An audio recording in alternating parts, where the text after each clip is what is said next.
નમસ્કાર, હું છું પ્રિયા અને તમે જોઈ રહ્યા છો જનતા કી જાણકારી ન્યૂઝ। નજર કરીએ આજના સમાચાર ઉપર।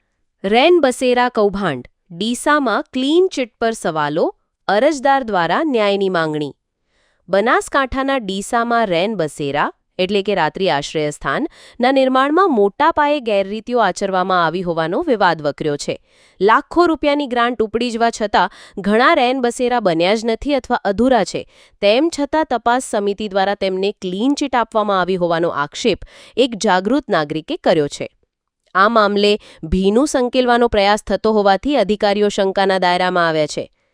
અરજદારે જિલ્લા કલેક્ટરને લેખિત રજૂઆત કર્યા બાદ એક વિશેષ તપાસ દળ એસઆઈટીની રચના કરવામાં આવી હતી। જો કે આ એસઆઈટીમાં પ્રાંત અધિકારી ડીસા, નાયબ જિલ્લા વિકાસ અધિકારી, કાર્યપાલક માર્ગ અને મકાન વિભાગ પંચાયત તેમજ જિલ્લા આયોજન અધિકારી જેવા ઉચ્ચ અધિકારીઓનો સમાવેશ થતો હોવા છતાં તપાસનું કામ તાલુકા પંચાયતના નીચલા અધિકારીઓને સોંપવામાં આવ્યું હતું, જેના કારણે તપાસની નિષ્પક્ષતા પર પ્રશ્નાર્થ ઊભો થયો છે। અરજદારનો આરોપ છે કે સ્થળ પર રેન બસેરા ન હોવા છતાં અને નિવેદનોમાં સ્પષ્ટ જણાવાયું હોવા છતાં તમામ જગ્યાએ રેન બસેરા બની ગયા હોવાના ખોટા અહેવાલો રજૂ કરવામાં આવ્યા છે। આને પૂર્વ અધિકારીઓને બચાવવા માટેનો પ્રયાસ ગણાવવામાં આવી રહ્યો છે। ડીસાના જાગૃત નાગરિક પ્રિતેશ શર્માએ જણાવ્યું હતું કે કલેક્ટરને જાણ કર્યા બાદ એસઆઈટીની રચના થઈ હતી।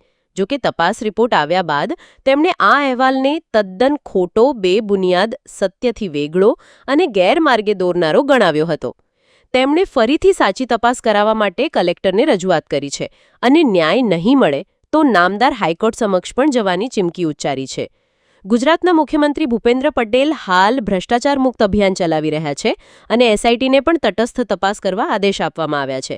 ત્યારે ડીસામાં થયેલી આ ગેરરીતિઓ અને એસઆઈટીની તપાસ પર ઉઠેલા સવાલો ગંભીર ચિંતા જગાવે છે। જો જિલ્લા કલેક્ટર દ્વારા નિમાયેલી એસઆઈટીના અધિકારીઓની તપાસ કરવામાં આવે તો અધિકારીઓ દ્વારા તપાસમાં ગેરરીતિ કેમ આચરવામાં આવી તેનું સમગ્ર કૌભાંડ બહાર આવી શકે છે। અહેવાલ રિપોર્ટ ભરત ઠક્કર, ડીસા, બનાસકાંઠા।